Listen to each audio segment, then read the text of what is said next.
समलिंगी विवाहाबाबत आज सुप्रीम कोर्टाच्या कॉन्स्टिट्यूशनल बेंचने एक महत्वाचं जजमेंट दिलेलं आहे आणि या जजमेंटकडे सगळ्या जगाचं लक्ष लागलं होतं. भारतीय सर्वोच्च न्यायालयाने काय म्हटलंय याविषयीच्या बातम्या या जगभरातल्या माध्यम विश्वात लिहिल्या गेल्यात.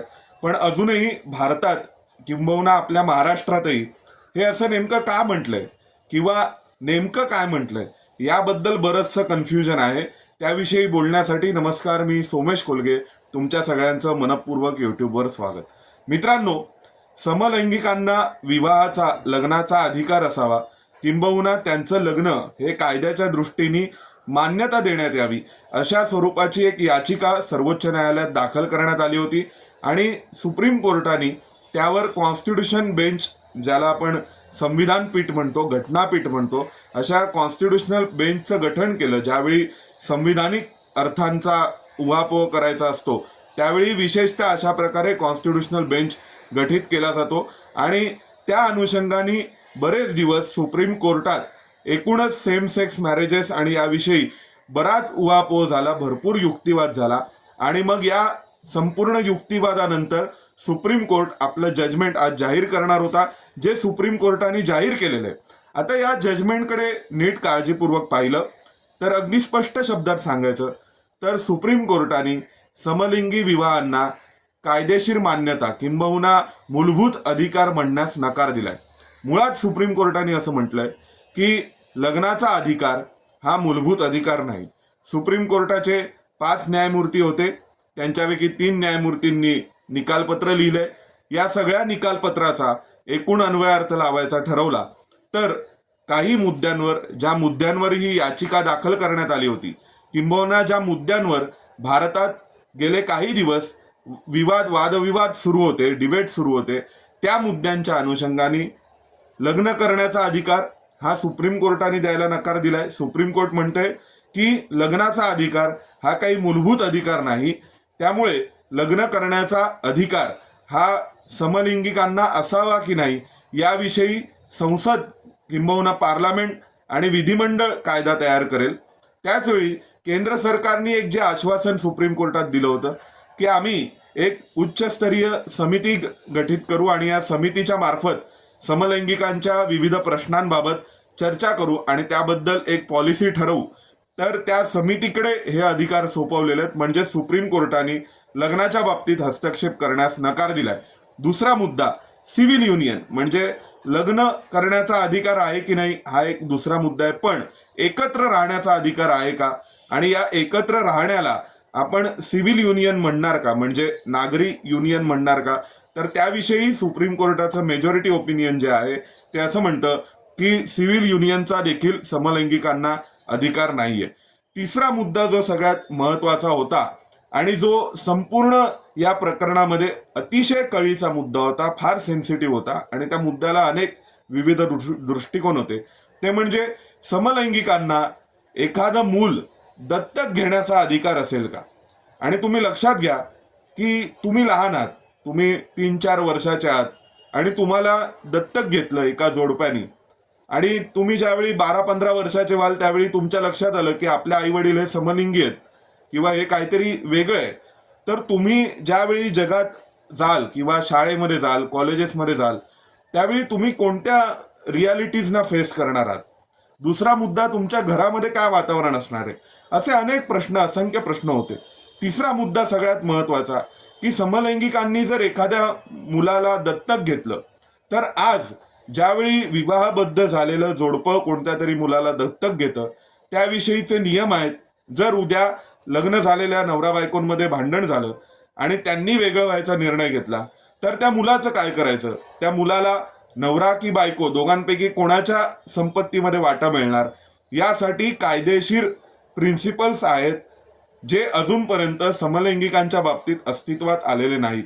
पुन्हा आज आपल्याला माहिती आहे की मुलाची कस्टडी ही आईकडे दिली जाते, वडिलांकडे दिली जात नाही. समलैंगिकांच्या बाबतीत या सगळ्या प्रश्नांवर काय करायचं हा फार गहन आणि कळीचा मुद्दा होता.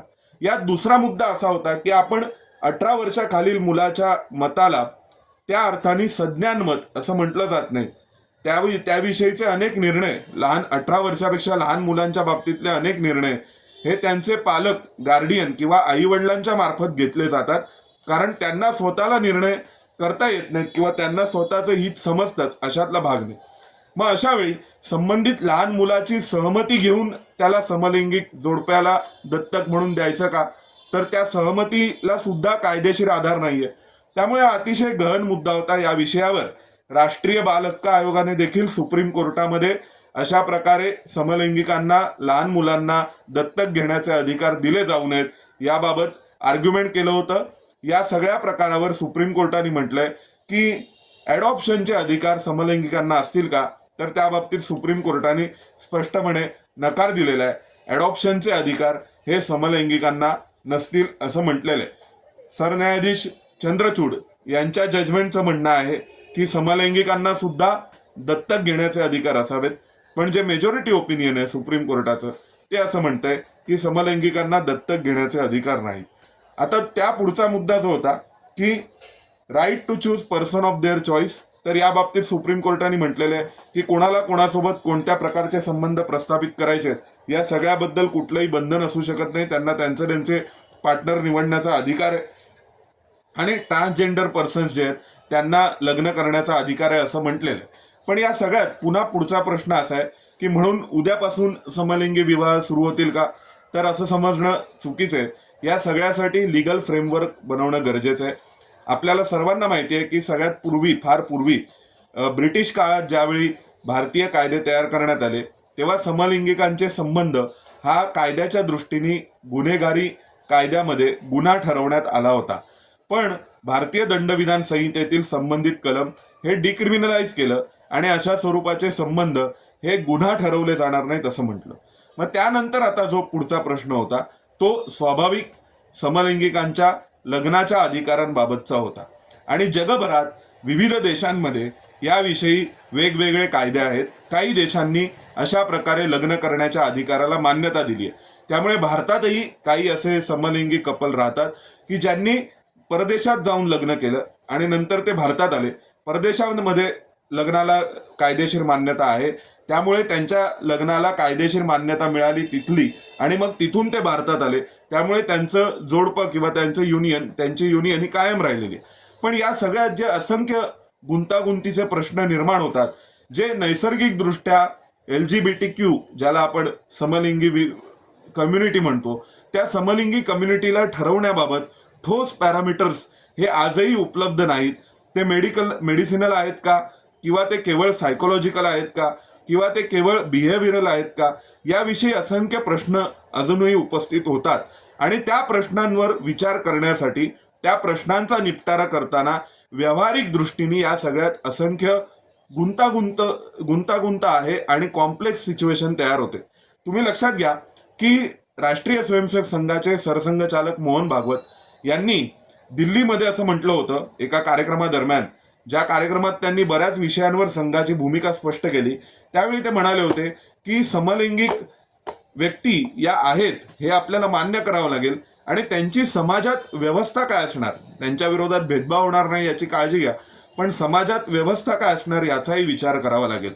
आता हाच प्रश्न थेट सुप्रीम कोर्टासमोर गेला होता आणि सुप्रीम कोर्टाने या सगळ्यात सुनावणी घेतली. त्या सुनावणीमध्ये खूप वेगवेगळे अँगल या विषयाचे समोर आले, पण या सगळ्यातून सुप्रीम कोर्ट कोणताही थेट ठोस निर्णय देऊ शकलं नाही.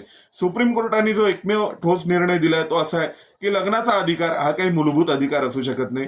आणि जस्टिस रवींद्र भट यांनी जे म्हटलं ते फार गांभीर्याने घेतलं पाहिजे. जस्टिस रवींद्र भट म्हणाले की या संविधानाने अनेक लोकांना या देशभरात कुठेही वावरण्याचा, मुक्तपणे फिरण्याचा अधिकार दिलाय. पण उद्या कोणीतरी कोर्टात येईल आणि म्हणेल की आमचा मुक्तपणे फिरण्याचा, वावरण्याचा अधिकार हा आम्हाला वापरता येत नाही, तर हा विशिष्ट प्रकार, कारण मला हा स्पेसिफिक एक रोड हा बनवून हवाय आणि त्या रस्त्यामार्फत मी हा अधिकार माझा इम्प्लिमेंट करू इच्छितो, तर त्यावर सुप्रीम कोर्ट काय करणार? उदाहरणार्थ POK हा भारताचा हिस्सा आहे, हे जगालाही मान्य आहे, हे भारतीय संविधानातही लिहिलेलं आहे. उद्या कोणी म्हणेल की मला POK मध्ये मुक्तपणे संचार करायचा आहे, तर त्या अधिकाराची अंमलबजावणी सुप्रीम कोर्टाने करावी. तर तसं करणं शक्य आहे का? कारण व्यावहारिक दृष्ट्या POK मध्ये पाकिस्तानी आर्मी आहे, तर त्या ठिकाणी निर्णय हा आर्मीच्या मार्फत, गव्हर्नमेंटच्या मार्फत होऊ शकतो, तो सुप्रीम कोर्टाच्या मार्फत किंवा कायदेशीर युक्तिवादांमार्फत होऊ शकत नाही.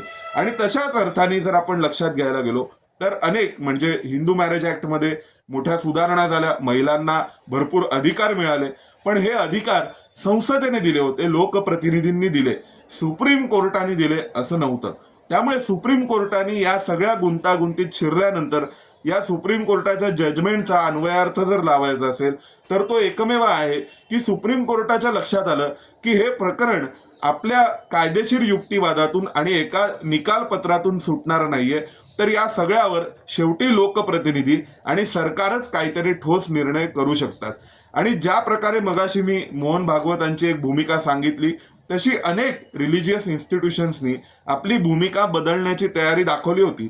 फक्त इस्लामिक रिलिजियस संघटना ज्या आहेत, जमेते उलमा हिंद सारख्या, त्यांनी तर पहिल्यापासून सेम सेक्शुअल सेक्सलाच विरोध केलेला आहे, किंबहुना अशा स्वरूपाच्या जोडप्यांनाच विरोध केलाय. त्यामुळे त्यांच्या दृष्टीने ही क्रिमिनॅलिटी आहे. तीच गोष्ट ही चर्चच्या बाबतीत आहे. चर्चनेही अजूनपर्यंत सेम सेक्स रिलेशनशिपला मान्यता दिली आहे का याविषयी प्रश्नचिन्ह आहे. दुसऱ्या बाजूला भारतामध्ये अशा पुराणात काही या अशा लोकांचे किंवा अशा स्वरूपाच्या नैसर्गिक प्रवृत्तीचे पुरावे सापडतात, ते खजुराहोच्या शिल्पांमध्ये सापडतात. पण त्या सगळ्याविषयी निर्णय करताना ज्या प्रकारचं इन्स्टिट्यूशन हे भिन्न लिंगी किंबहुना ज्याला आज आपण स्त्री आणि पुरुष अशा अर्थाने ओळखतो, या भिन्न लिंगी समाजाचं तयार झालेलं आहे, तसं सेम इन्स्टिट्यूशन हे समलिंगी समाजाचं देखील तयार होईल का? तशी सेम विवाह संस्था ही समलिंगी समाजाची सुद्धा प्रस्थापित होऊ शकेल का? हा मूळ प्रश्न आहे. आता यामध्ये अनेक जे वेगवेगळे घटक आपल्याला दिसतील की तुम्ही म्हणाल की अशा प्रकारे अचानक हा विषय इतक्या मोठ्या प्रमाणावर चर्चेला का आला, आणि या सगळ्या विषयामध्ये जे असंख्य ऍक्टिव्हिस्ट आहेत किंबहुना अनेक वेगवेगळ्या स्वरूपाच्या NGOज आपण पाहिल्यात की अचानकपणे या विषयावर बोलू लागलेत किंवा या विषयावरती ऍक्टिव्हिजम करू लागलेत.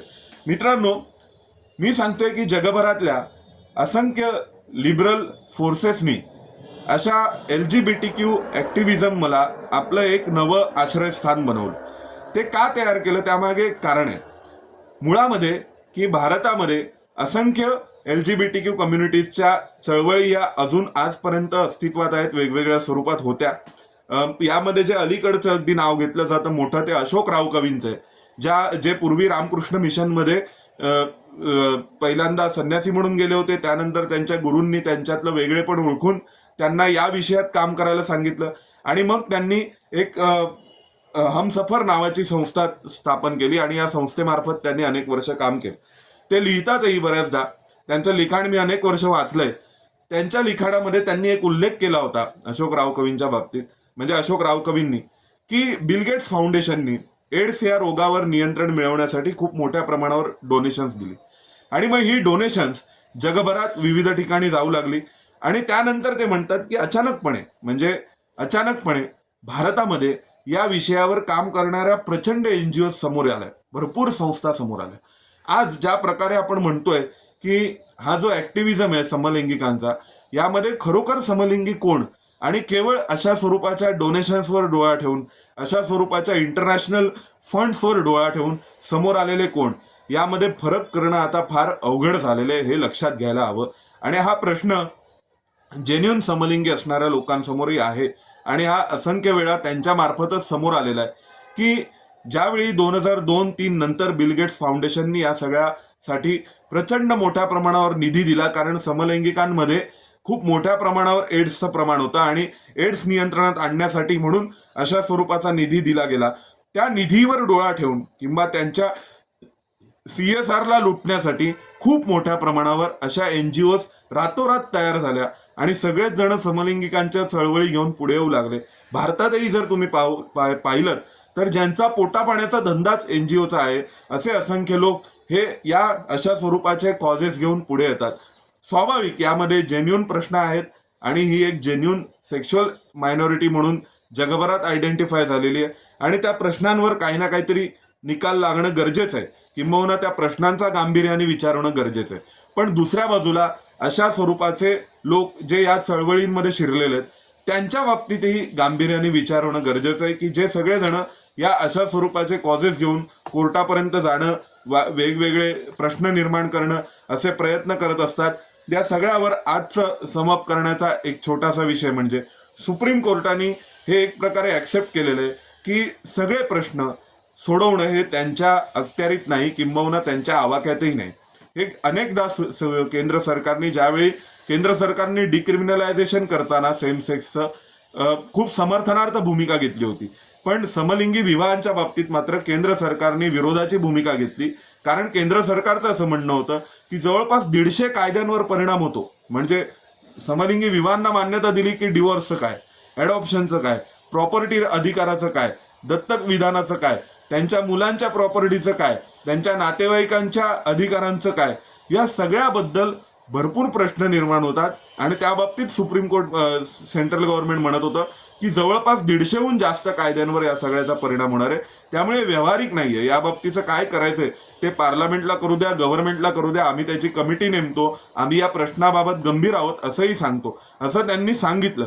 त्यानंतर मग सुप्रीम कोर्टाने किंबहुना सरन्यायाधीश चंद्रचूड यांनी याबाबत असंख्य वेगवेगळे अँगल एक्सप्लोर करण्याचा प्रयत्न केला होता, ज्यावर टीकाही झाली, काही बाबतींचं स्वागत झालं. पण या सगळ्यातून आता शेवटी जे निष्कर्षाप्रत सुप्रीम कोर्ट आलंय आणि त्यांनी जो एक निकाल दिलेला आहे, त्या निकालाचा अर्थ असा स्पष्ट होतो की या सगळ्यातून हा प्रश्न थेट सोडवणं शक्य नाहीये. या प्रश्नाबाबत पार्लमेंटनी कायदा तयार करावा आणि कायदेशीर मान्यता किंबहुना मूलभूत अधिकार म्हणून लग्न करण्याच्या अधिकाराला मान्यता दिली जाऊ शकत नाही. लग्नाचा अधिकार हा कायदेशीर अधिकार आहे, लिगल राईट आहे, आणि तो लिगल राईट कसा एस्टॅब्लिश व्हावा याबाबतचे निर्णय हे त्या उच्चस्तरीय समितीने घ्यायचे आहेत आणि सेंट्रल गव्हर्नमेंटने घ्यायचे आहेत. त्यांनी रिकमेंडेशन करायचे आणि पुढे संसद त्याविषयी काहीतरी कायदा तयार करेल, पार्लमेंट कायदा तयार करेल, त्यामार्फत या सगळ्या प्रश्नांचा निपटारा होऊ शकेल असं सुप्रीम कोर्टाने स्पष्ट म्हटलेले.